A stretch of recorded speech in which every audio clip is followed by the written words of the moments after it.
Hello friends, welcome to my channel.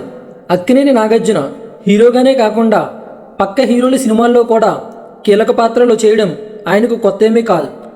గతంలో చూసుకుంటే శ్రీకాంత్తో నిన్నే ప్రేమిస్తా, మోహన్ బాబు అధిపతి, మంచు విష్ణుతో కృష్ణార్జున, లారెన్స్తో స్టైల్, రణబీర్ కపూర్తో బ్రహ్మాస్త్ర వంటి సినిమాల్లో కీలక పాత్రలు చేసి మెప్పించిన సందర్భాలు చాలానే ఉన్నాయి. ప్రస్తుతం శేఖర్ కమ్ముల ధనుష్ కాంబినేషన్లో తెరకెక్కుతున్న కుబేరాలో కూడా ఆయన ఓ ముఖ్యమైన పాత్ర పోషిస్తున్నారు. అయితే ఆ సినిమా షూటింగ్ జరుగుతూ ఉండగానే మరో పెద్ద సినిమాలో కీలక పాత్ర చేయడానికి రెడీ అయ్యారు నాగార్జున. వివరాల్లోకి వెళ్తే రజనీకాంత్ హీరోగా లోకేష్ కనకరాజ్ దర్శకత్వంలో కూలీ అనే ఓ యాక్షన్ డ్రామా చిత్రం తెరకెక్కుతుంది. ఇందులో నాగార్జున కూడా ఓ ముఖ్య పాత్ర పోషిస్తున్నట్లు వార్తలు వస్తున్నాయి. అయితే వాటిని నిజం చేస్తూ చిత్ర బృందం ఓ పోస్టర్తో క్లారిటీ ఇచ్చింది.